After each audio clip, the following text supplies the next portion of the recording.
One lottery ticket makes a big difference for our state students. And when I say big, I mean bigger than jackpot big. Since 2002, South Carolina students have benefited from more than $6 billion in lottery-funded scholarships and grants, including the Life, Hope, and Palmetto Fellow Scholarships. With every lottery play, you're supporting our students, and that adds up in a big way. That's why education is our middle name. Learn more at sceducationlottery.com/betteryou. Hey, it's Ryan Seacrest. Life comes at you fast, which is why it's important to find some time to relax. A little you time. Enter Chumba Casino. With no download required, you can jump on anytime, anywhere for the chance to redeem some serious prizes. So treat yourself with Chumba Casino and play over 100 online casino-style games, all for free. Go to ChumbaCasino.com to collect your free welcome bonus. Sponsored by Chumba Casino. No purchase necessary. VGW Group. Void where prohibited by law. 21 plus. Terms and conditions apply. Ever wondered what it feels like to be a gladiator, facing a roaring crowd and potential death in the Colosseum? Find out on the Ancients podcast from History Hit. Twice a week, join me, Tristan Hughes, as I hear exciting new research about people living thousands of years ago, from the Babylonians to the Celts to the Romans, and visit the ancient sites which reveal who and just how amazing our distant ancestors were. That's the Ancients from History Hit.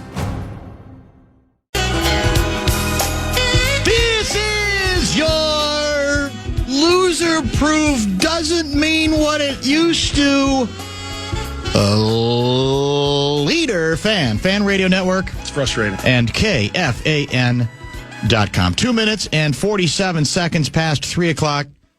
That's Central Standard Time. Welcome back. It is a midweek edition of the Bumper to Bumper program on a calm after the Snownami Wednesday afternoon here in the Twin Cities of Minneapolis and St. Paul. I am the host of the program. My name's Dan Barreiro. Guardsy is calling Golden Gopher women's basketball Big Ten tournament lid lifter as we speak, and I can't find it. I assumed it would be on Big Ten Network. It's not.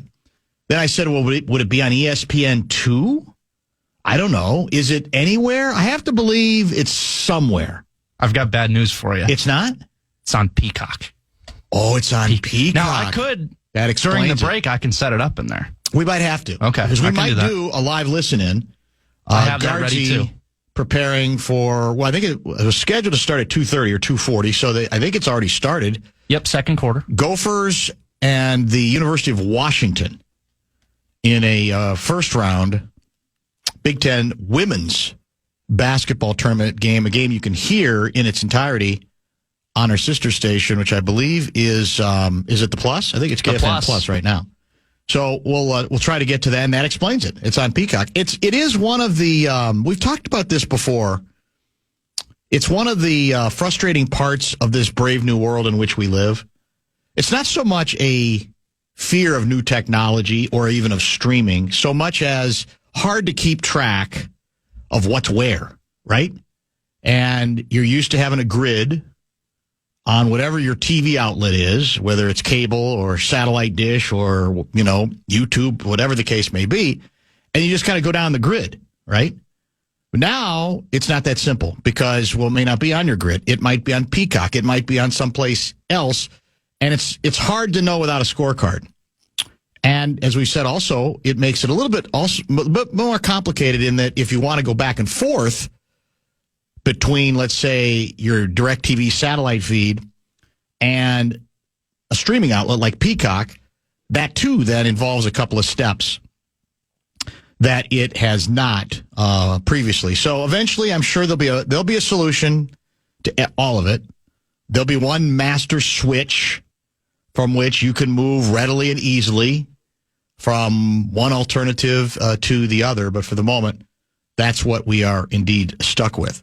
The guest lineup today includes Wednesday regular Kessler in studio to react to the president's speech last night. A lengthy one, by the way. I might have even set a record to Congress. Lots of ground to cover there. And in addition, at the bottom of this hour, our old pal Mitch Lawrence, a longtime NBA big knocker, will resume our ongoing discussion surrounding the National Basketball Association and a number of developments there. The Wolves did take care of business ultimately last night at home against the injury-beleaguered Philadelphia 76ers. I had proclaimed it loser-proof, and believe me, I know how many people were ready to just come down hard on me because it was eventually, one could say, loser-proof, but the Wolves were only up 3 points going into the fourth. And then they did pull away, and they won comfortably. And so I feel vindicated to the extent that ultimately it was loser-proof. And ultimately, they even beat the spread. I think the spread was like 18. Will you check the final score in that game? Maybe not. Maybe we didn't beat the spread. What was the final score? Hang on. Guardsy would have had it immediately. Yeah, I know. I mean, I don't know how to you, but ESPN.com, you can get it there. Just ESPN Wolves, and then they'll have their most recent game. The most recent game. Okay, that's what I'm at. 126-112. So 14. So now I guess they didn't beat the spread. I think the spread was either 15 to 16 to 17, right in that range. I'll admit that it was a little more nerve-wracking than I expected it was going to be. Ultimately, I missed the fourth quarter because I had to pick up the kid. And I will tell you that, well, we know a tsunami hit, right, to varying degrees, depending on what part of the Twin Cities you live in. And we will name it later. But this is, so I'm out about between 8:30 and 9. And in the space of, 20 minutes? I saw no fewer than 6 vehicles spun out in the ditches. And this is just basically, I'm not even talking about the highway. You know, I'm talking about like on 7, heading back towards town from the western burbs. It was bizarre last night. So some of it was slick. The roads had not yet been plowed. It was extremely windy. It all came on kind of fast. But I continue to believe that a decent amount of it must be people who, in their panic, if they hit a slick spot, providing or hitting their brakes hard, which I know is instinctive. It's it's the thing that, from a human standpoint, you could understand people doing, and yet, of course, doesn't that make it more likely that you're going to end up doing a 180 or a 360, spin around a few times, and end up in the ditch? Or end up between the roads, that sort of thing. That's what does it, doesn't it? No matter what speed you're going at. So it was, I did not get to see the Wolves finally pulling away in the fourth quarter. I got to tell you, are the Jackals already trying to set up an excuse for us tonight? It's a schedule loss night because the Wolves are in Charlotte to take on the, is it the Hornets? I think it's the Hornets. They're not very good, are the Hornets? No. But I'm reading various reports regarding how much in recent weeks we've traveled, how many miles we've traveled, how many different cities we've had to go to. I saw this one, for example. The Wolves did make it to Charlotte despite the storm back in Minneapolis. They made it to their hotel around 4:30 a.m. This is from Chris Hine, who covers the Wolves for the Star Tribune. Tonight marks their 5th game in 7 days in their 4th different time zone. Come on, boys and girls. Come on, please. Don't do this. Now, that's factual, but why are you presenting it? Because we're supposed to feel sorry for the meat grinder part of their schedule? This ain't 1985 anymore, man. Nobody flies commercial. They all have private jets. Each of them has like 9 seats to themselves. They get the best food money can buy, and they don't even have to buy it. It's presented to them. And they ain't staying at the Hojo's, Howard Johnson's, where Gene Hackman once worked. So spare me it's a meat grinder. I don't know. How do you No one's going to listen to that, nor should anybody listen to that. It just doesn't, especially now. Again, once upon a time, teams did fly commercial, and you could say, well, relatively speaking, you had to deal with a lot of the same things that the rest of us rubes do. They don't have to mess with any of it anymore, other than they're at the mercy of bad weather. I mean, a plane still might be delayed if the weather's terrible, right? It's not like, well, we're an NBA team, so we get to go whenever we go and we'll be safe. You still have to follow some safety procedures in that regard, but come on. So I hope we're not setting up a schedule loss for tonight. I don't think that should be very well accepted. And even though it did take way too long for a team that was missing everybody other than Paul George in this Philadelphia 76ers, the Wolves finally did eventually break away. It was a lot more painful than even I expected, even with their reputation.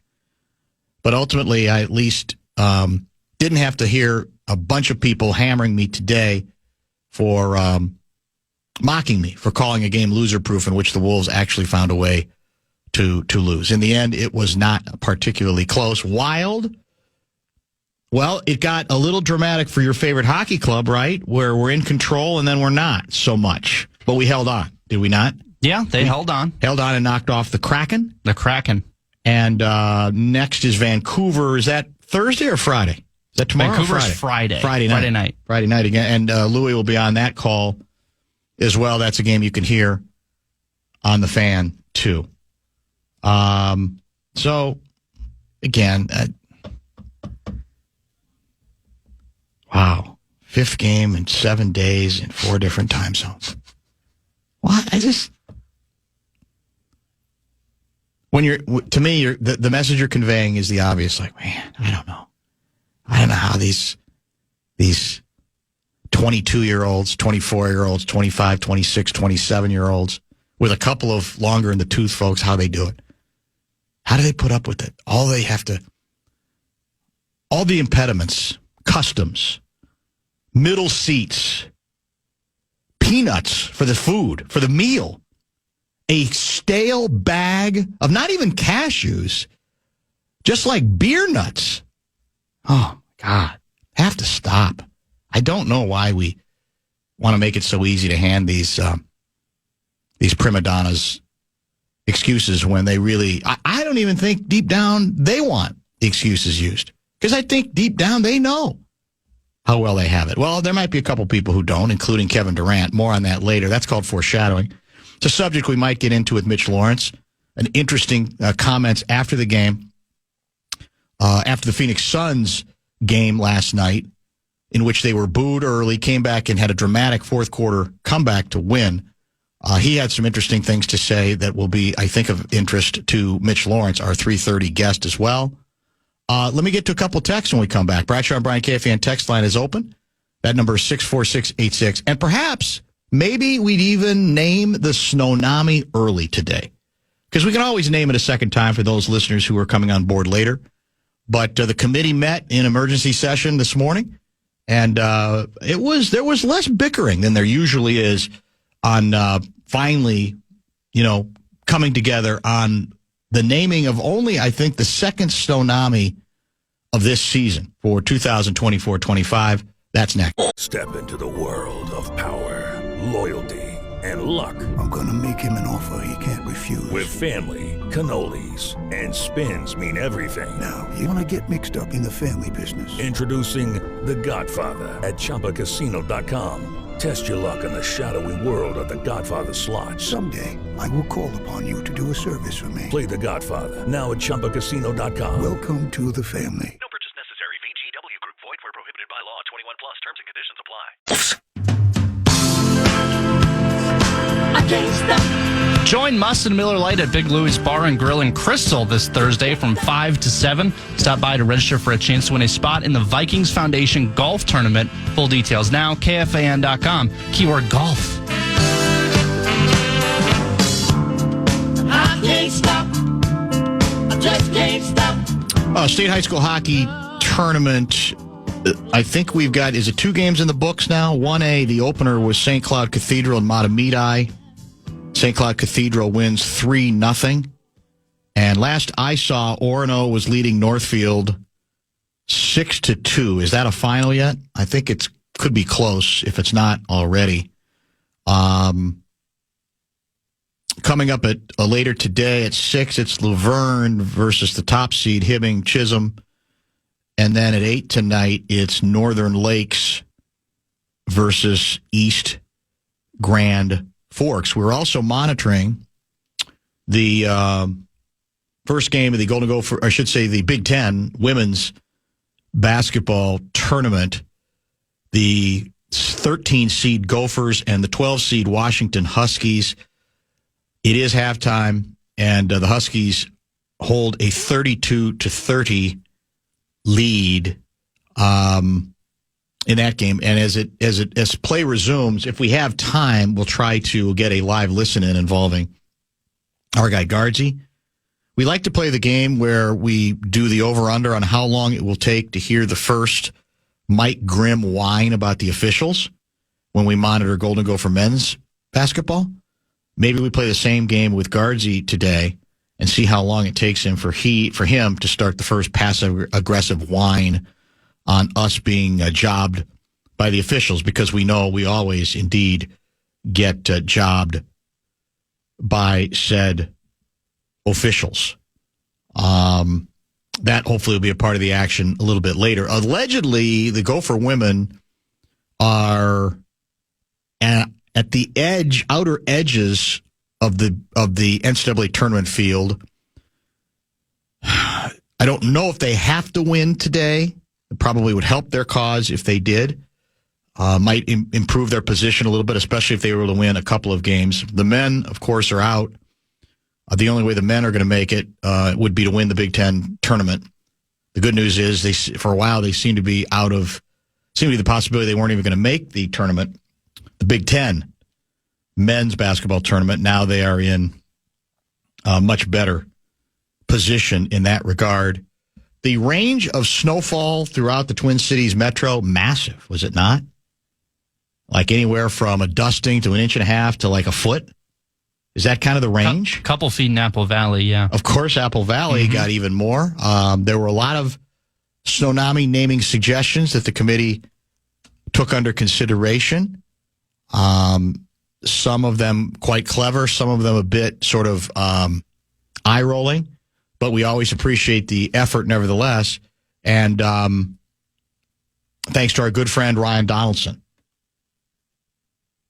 Let's unveil what is, I believe, only the second Snownami naming of this winter season and presumably the last.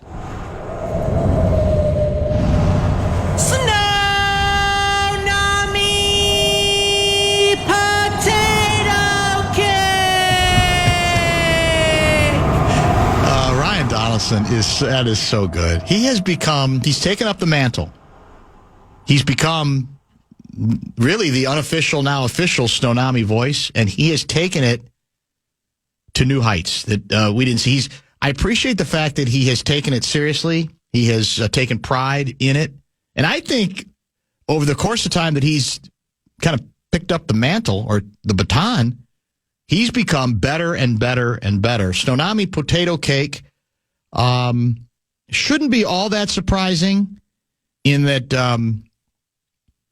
the subject was explored in painful, probably painstaking detail yesterday because we were reminded by some listeners that Arby's had announced that they were permanently bringing back the potato cake. I guess you could say a side dish, appetizer, whatever you want to call it, that we have been obsessed with on this show for decades as being one of the most underrated items in fast food and all of fast food. And that I was certainly bewildered that it didn't seem to have the staying power, that Arby's seemed to be, okay, we're going to do it for a while as a special, then we're going to go away from it. We're going to get back to it, we're going to go away from it, etc.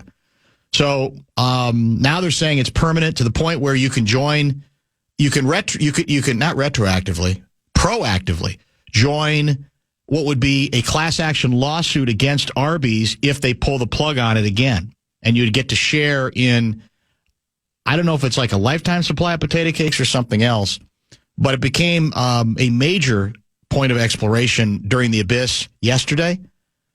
And there were some other great nominations, including Stonami Luigi. And the committee thought about it for sentimental reasons. First hockey tournament in more than half a century without Louis on the call or on the analysis.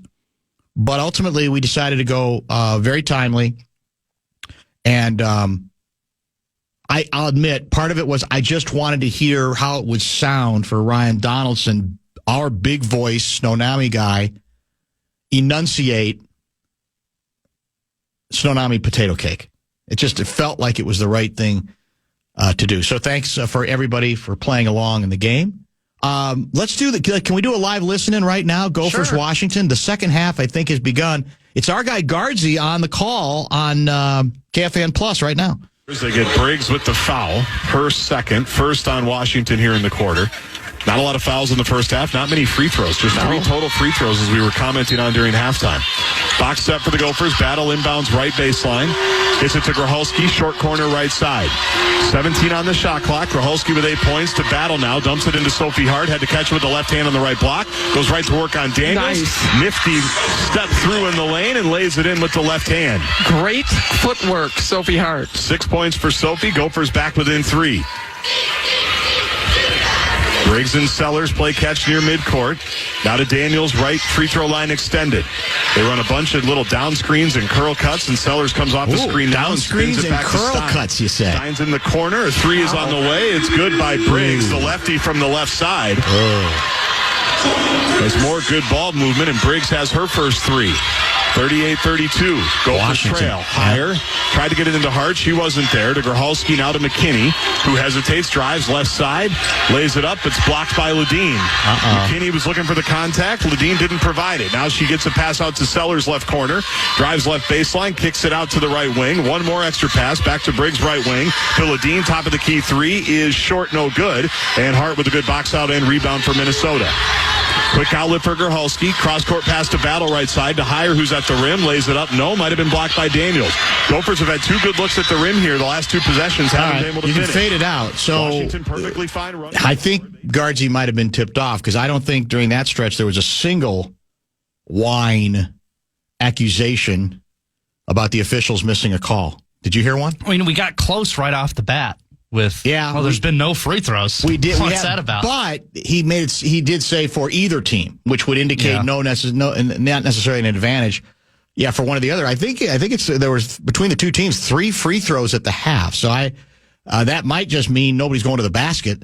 So we'll see how it goes. Washington has been hot, and in fact they just beat the Gophers, I believe, last week, and they're up 6 with about 7.5 minutes to go in quarter 3. This is the first game of the Big Ten women's basketball tournament. And again, for a while, the Gopher women were playing so well that there was no reason to believe they were going to have to play this first preliminary day. But ultimately, that is indeed what they are left with. When we come back, we'll check in with our old friend, Mitch Lawrence. We'll see what he has to say about an eruption last night from Durantula,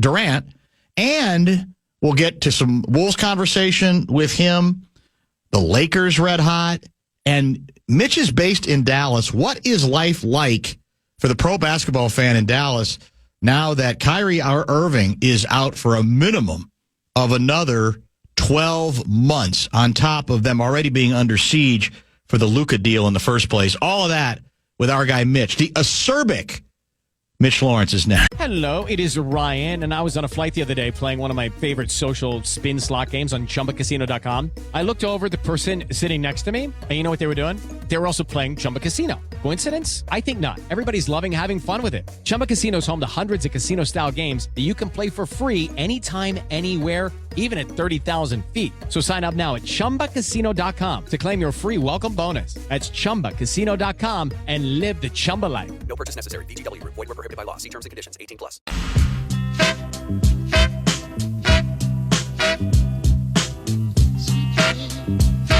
Don't let this one get away. The Northwest Sports Show, March 13th through the 16th at the Minneapolis Convention Center. Find the newest in fishing, outdoor gear, boats, RVs, travel, power sports, and more. There's no better time to try, buy, and save. And make sure to join 9 to Noon's Nordo on Friday, from the 14th from 4 to 6 for a Friday night fish fry. Get all the details, KFAN.com, keyword calendar. Questions for Mitch Lawrence or observations, hit the Brad Shaw and Brian KFAN text line 64686. He finds no question too controversial or too hot to handle. He joins us via the Connecticut Water Systems hotline. And as we welcome you back, I should have gotten the actual sound for you, but instead I will just read the quote to get your reaction. This is from Kevin Durant after a remarkably spirited come-from-behind victory, 119 to 117 last night. It was, I think, against the Clippers. They were desperately behind, getting booed. Now, this comes on the heels of the Wolves toying with them in the previous game as well. So here's Durant after his 34-point performance spearheading the Suns' comeback. Yeah, I always wonder what booing is going to do for your team. Like, it actually makes no sense. If you really want to make your voice be heard, just get up and leave, and we'll feel that more than you booing. When we're down 20, we need y'all to get a little louder and then cheer a little, and that was my thing. To which you say what, Mitch Lawrence? That's typical Kevin Durant. He had long time ago, he had problems with the fans in Oklahoma City, which are, some of the most supportive, rabid hometown fans you could have. So it doesn't surprise me. And I saw, the clip that's also getting a lot of play today, Dan, is, this whole thing with the dust up or whatever was going on with him, Mike Budenholzer, trying to explain to people what's going on. There's always something going on with Kevin Durant where he has to talk about stuff and he has to get on Twitter. He just can't play basketball. He's just like, he kind of has to thrive in those situations. But I'll tell you what, they have had a miserable, you talk about a miserable season. And he's really just, he's playing out his days in Phoenix because, everybody knows in the NBA he is going to be traded probably at the around the time of the draft. Mm-hmm. He'll find a new home somewhere. He almost, landed in Golden State, even though he doesn't have a no-trade clause. He basically vetoed that, and the Suns decided, all right, we'll acquiesce to him. We'll say, okay, we won't trade you there, but they're definitely going to move. So, you know what? Whenever he'll go to his new place and he'll have problems there, and he'll either get on, Twitter, he'll have a burner account, or he's going to talk to the media about what's going on. There's always stuff swirling around with Kevin Durant. I'm not surprised. Yeah, there is. And, it's an old subject about what fans, whether fans, players weighing in on fan deportment and whether they're booing. And I just, for the life of me, let's again put it in context of what the Phoenix fans had seen the previous game was the Wolves just humiliating them at home in the second half. They played miserably for the better part of 3 quarters in this game. So, in all honesty, you'd like to think Durant would say, look, none of us love booing, but I can't totally be surprised. The season, in fact, Durant, after the Wolves game, said, I'm embarrassed. I'm embarrassed for us. I'm embarrassed for the fans. So the idea that he would be somehow shocked that maybe they're not going to give you at that moment in this season, in this context, the benefit of the doubt, a guy who's been around as long as he has, I just don't understand it. Yeah, well, it seems like he always has these kind of views that we kind of shake our heads about, even though he's been in the league a long time. But hey, you talk about fan reaction. What's going to happen when the Maverick fans have to see Luka Doncic come back to town for the first time? I know it's still a while, but everything that's gone on here since the Luka trade, capped off by the Kyrie being out for the season, he's done. Luka's going to come back into town. Fans are now facing a deal where they're raising the ticket prices. You can't, you got to, I don't know what city has a fan base which is really hates its team worse than the Mavericks right now, the Maverick fans, because just what's gone on here in the last 5 weeks, you just shake your head at. So, it's these things happen in the NBA, but like I said, this Maverick thing with their crowd, it's funny. After the season the Wolves had last year, what's going on with them this year? They've had a big drop-off. The Knicks fans, they've had a big drop-off with their team. And, the booing and stuff that, fans are, upset by different things. So you never know what's going to happen in the NBA. No, you really don't. And, I'm always torn on Durant because there's not any question that the Wolves have had interest in trying to get him if the Phoenix thing was falling apart. And unfortunately, they may not be in the best position to get it done because they don't have very many draft picks, which presumably Phoenix would want.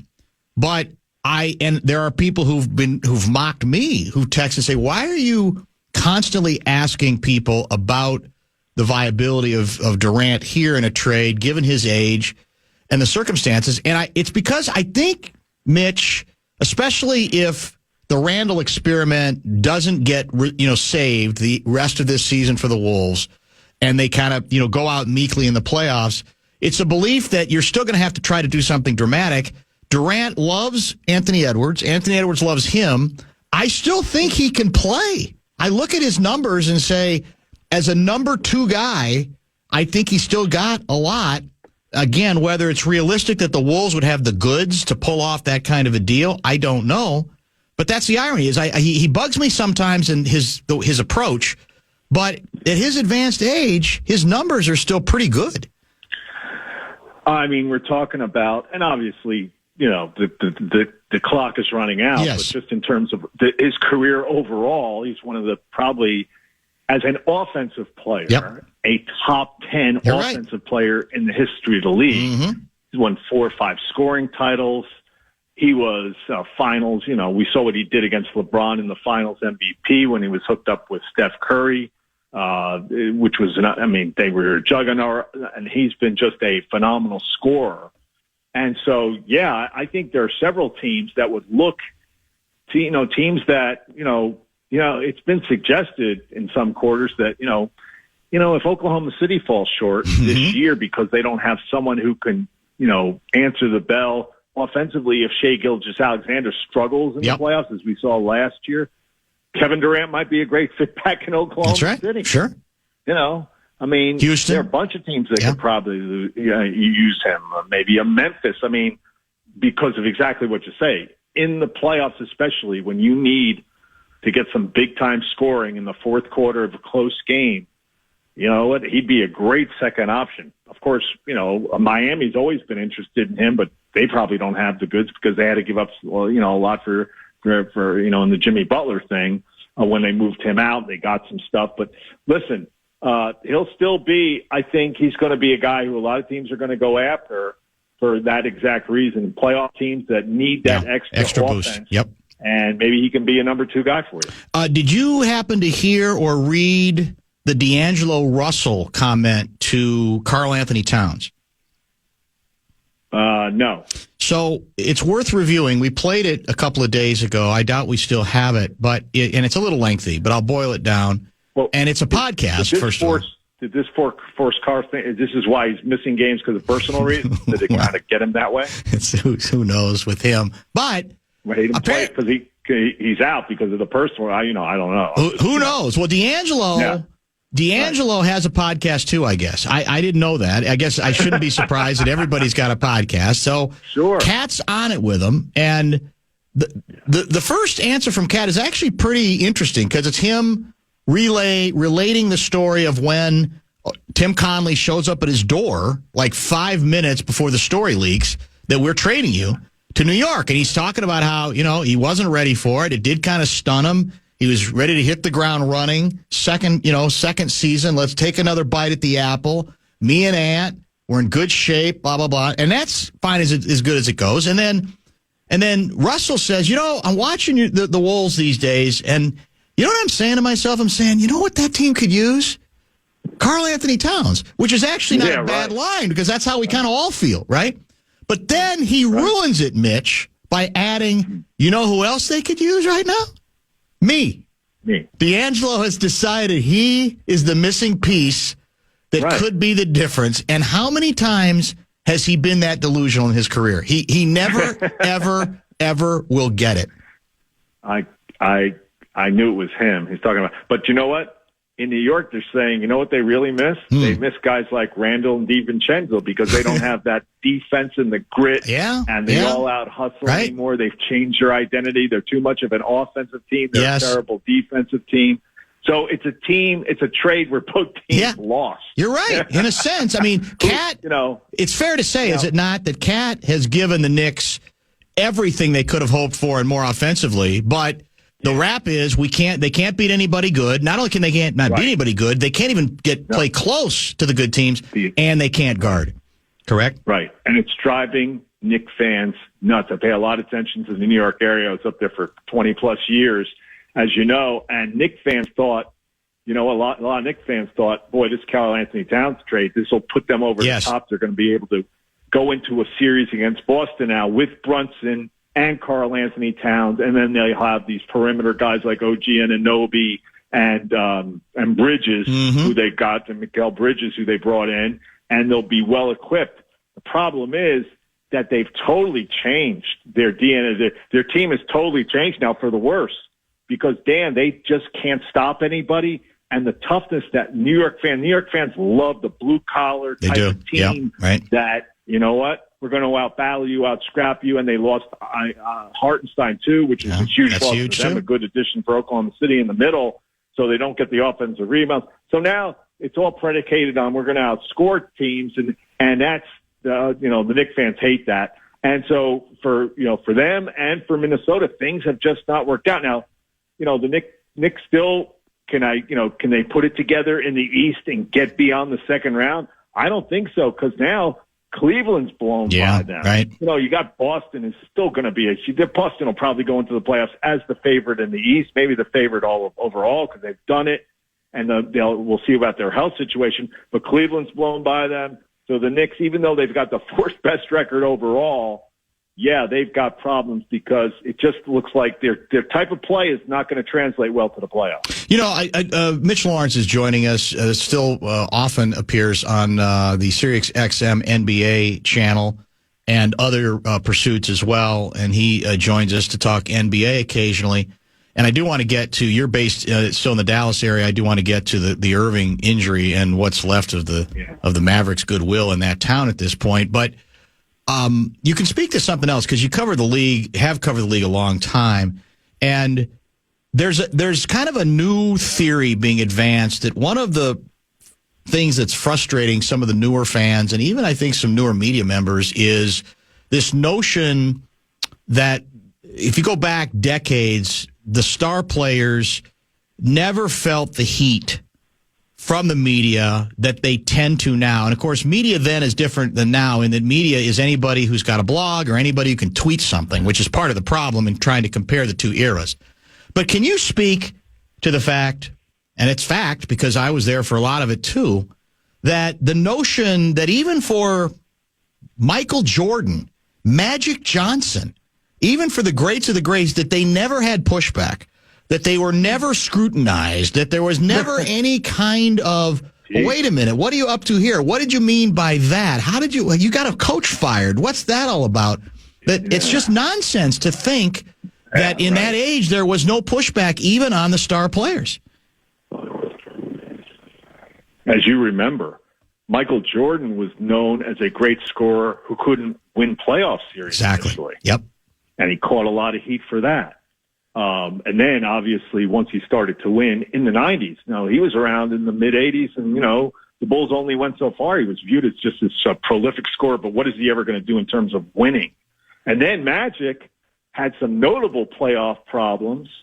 That one playoff season, what was against Houston when that he came mini-series. up short. Yep. And, caught a tremendous amount of heat for that, and he had already played out of his mind in the finals when Kareem went down with that injury, and they won the title in 1980. But it didn't matter because he was still seen as having deficiencies in his game. Yep, absolutely. So it's been going on for a long time. So now what they didn't have back then, and what you alluded to, was social media. Yes. Now it's just anybody and everybody has a platform to go ripping at people. And, if you pay attention to it, like guys like Kevin Durant, it really doesn't serve you well because nobody's going to be praising you. They're just going to be, taking shots at you. Yeah. But guys today, I think the players today are a lot more sensitive than the superstars, back then. I think they just like listen too much, read too much. They're getting involved in social media. It's like a whole different world. Completely. Yeah. And again, a lot of it's like you said, social media, it's volume of how many different people, that there might have been the same number of people ripping a given player, but you didn't know about it because there was no megaphone. There was no social media megaphone, right? And now there is. So any idiot can have 32 followers on Twitter. And if the opinion is controversial enough, it will get trumpeted, right? And it will get repeated. Right. And it will be blown completely out of proportion for what impact that individual really has when it comes to influence making. So it's all part of the stew. Yeah, for sure. You're based in Dallas these days, Dallas-Fort Worth area. So the Mavericks, we can argue again about the trade, but regardless of that, some bad luck, obviously, for the Mavericks because Kyrie Irving, by all accounts, I think since he's been to Dallas, has been pretty damn good and it's been more about his play than it's been all the other histrionics and nonsense that you and I have talked about over the years with Kyrie. Well, he goes down the other day. They still don't obviously have the big man back. And now Kyrie is down and out. I can't even imagine. I mean, are Mavericks fans blaming management for that too? Because that's really not their fault, but it doesn't obviously help their situation. I think Jason Kidd has been getting blame, about, overplaying Kyrie to lead to an injury. If you watch the injury, when he's driving, he steps on Valanciunas' foot or somebody. That was it. And he, lands on his left knee and it's an awkward landing. And it's not like he blew out his knee running in a straight line on solid, on a level ground. It's one of these plays that happens in basketball where guys blow out their legs, but their knees. So, yeah, it's ridiculous. But listen, Maverick fans, they've had it with the Freaks. I mean, it is incredible. There's so many incredible things about it. One thing that really struck me as weird and really incredible was that the front office management ownership, maybe except for Mark Cuban, didn't see the blowback coming off the Luka trade that they got, where people are going crazy. They didn't expect that, which is, to me, mind-boggling. Because he's the most popular, next to Dirk Nowitzki's been Mr. Map for the last how many years? 5, 6, 7 years. All NBA, first team for 5 straight years. He leads the team to the franchise. They've only won one title. They've only been there a couple of times, and he did that last June. So he's enormously popular with the fans, and they didn't expect that they were going to get killed like they did, and especially because they brought back a player who had the track record of, Charles Barkley calls him street clothes, and he doesn't play a lot when he's injured, and he has low pain tolerance. And what happens in his first time out against the Rockets? He's playing out of his mind, and he gets hurt, and he's down now for several weeks. And so, fans are just – and then the other day they announced they're going to raise ticket price. Yes. I mean, can you believe this? Yeah.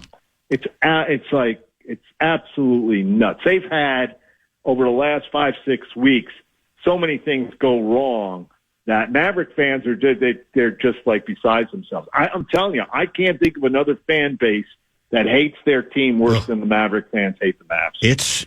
And it might be irreversible. I mean, it really might be. So have they painted themselves? Here's what's interesting. Okay, it's an ACL for Kyrie. Okay, that can be a significant injury, especially with a guy whose whole game is explosion, right? I mean, he's the explosive guy. So I would think logically, well, you can't expect them to be willing right yet or now to consider a long-term contract extension for him. But I've read some people say, well, no, they're so stuck, they're so tethered to him that they are still going to be obligated to give him a big contract extension, maybe not even knowing about his ability to recover. How do you feel about that? Oh, boy. I mean, that is really, he's 33, I think? I'm not exactly sure, but listen, he's played a long time. He came into the league right away. He played 1 year at Duke. He's been in the league he's had a long career. you're right about the type of play, the type of explosion that he has, and he's one of the great offensive players that we've seen. And a lot of his, I mean, he can shoot the ball, but he also gets to the basket, and it's a great ability. When we all know his game. To give him a long-term max deal now, when you didn't want to pay Luka Doncic max money, would be absurd. Plus, there's the Anthony Davis thing. Sure. You know, Anthony Davis, I'm off the top of my head, I don't know what his contract situation is, but there's now suggestions from people like he's got to get out of here. He's got to, request a trade. Yes. Why would you want to be stuck in Dallas? You don't have Kyrie. You're not going to have Kyrie basically for next year. Right. That's a wasted year. And, who says that Nico Harrison knows what he's doing? He's already done this very unpopular trade involving, sending off Luka Doncic. Why would you even want to be here? So there's that also. Your top two players, major questions regarding their long-term future here. And, it wasn't going to be a long-term deal anyway with Anthony Davis and Kyrie. They were talking about a window of this year and the next couple of years because of their respective ages. And, especially Anthony Davis in terms of him not being able to answer the bell a lot. So, yeah, there's so many questions about the Mavericks now. It's really they've gone from looking like, if they stuck with Luka and, could they make another run this year like they did last year and being perennial kind of contenders with him and Kyrie. And you're right, Kyrie, since he's been here, it's just been unbelievable in terms of being no problem off court or going off on the team, ghosting his team, and the stuff we saw in Boston or in Brooklyn. Those two guys with their young front court players having a chance to compete every year in the West. To a team now, you just don't, they're probably going to, I would assume they're not going to make even the play-in. They're probably going to drop out. I wouldn't even know why you would bring Anthony Davis back now. And now you just hope you get lucky in the lottery. Yeah, sure. And what is your future from that? It's a big uncertainty. Let's finish up with the Wolves. They are they knocked off Philadelphia last night. Injury ravaged Philly, obviously. They're in Charlotte tonight. They're in a stretch of their schedule that is either the easiest or second easiest in the league. So they are going to have a chance to move up in the standings. Right. The question is whether you view them as a team that now that they're getting the injured parts back, DiVincenzo's back, Randall is finally back, Rudy is supposed to come back soon, that they can potentially put something together and make another run? Or are you not convinced on the basis of what we've seen to this point that the vibe is anything like it ended up being last year? Well, I've noticed, and, like you talk about with all teams have injuries and stuff, and I've noticed that in looking at their their schedule, their record so far, they've had their longest winning streaks like 5 games. That's it. Mm-hmm. And so this is one of the teams that in their last 18, 19 games of the year, I'm very interested to see, along with Milwaukee, how they handle business. Can they get on a run? Listen, Golden State's leaped over them, and they're on a run with Jimmy Butler, which is no surprise because Jimmy Butler is better than Andrew Wiggins, and he's shown so far. Houston seems to be having some problems here. Yeah. So can Minnesota vault themselves into a top 6 situation with Houston? I think so. But beyond that, the Lakers have won 19 out of 23. They're on fire. They're in second place. Denver's not going to come down. I don't think Memphis is going to come down, even though Jaren Jackson now has some injury stuff. But they might be able, if Minnesota takes care of their business, and I don't know if they will, just like I don't know if Milwaukee will. But those are the two teams I'm kind of looking at in each conference, Dan, as like, can somebody get on a major run here in their last 18, 20 games where they go 15-5? And that's the team you have to look at in the playoffs as like, wow, they're playing the type of playoff, we need to make the playoffs type of basketball in this part of March and April. And those teams sometimes catch fire and they can make a deep playoff run. I'm not so sure it's Minnesota. I'm not even sure it's Milwaukee, but those are the teams I'm looking at. Oklahoma City is obviously running away in terms of best record, yet they have not had sustained playoff success. So do you put them in the camp of, I love them. They got a lot of good things. I think their point differential is historic. But I still got to see it before I'm assuming that they are the team to beat in the Western Conference. How do you view them within the conference? No, I'm not big on them in the playoffs. And I look at when they flamed out last year in the second round against the Mavericks, they had problems scoring. They had a Game 5 situation. They lost Game 5 at home. They scored 95 points. And in Game 6, the Mavericks dealt with, Shai Gilgeous-Alexander couldn't get loose, and they closed them out in 6. And I think they are headed for another playoff. They're going to be one of these teams that's going to have some playoff failures. And they might have to change their roster. They might have to get my big thing is who can come rescue them in the fourth quarter of a game if SGA is not having his scoring touch. That's my big concern about them. And so, I am definitely looking at them as they're an unbelievable regular season. Only Cleveland's better. Cleveland can win on pace to win 68, 69 games, which would be a franchise high. LeBron never did that his days in Cleveland. I am looking at teams like this Oklahoma City team very much skeptically in terms of can they give you the offense you need in a playoff, series. Thank you, as always. Good stuff. We will stay in touch as we get closer here down the stretch. Thanks, Mitch. Thanks for having me on, Dan. Take care. Always a pleasure. Mitch Lawrence, you can hear him on Sirius XM, the NBA channel, filling in really for most of the hosts. He's kind of their number one utility man backup when the regulars are not available. And he is always a good listen for us as well.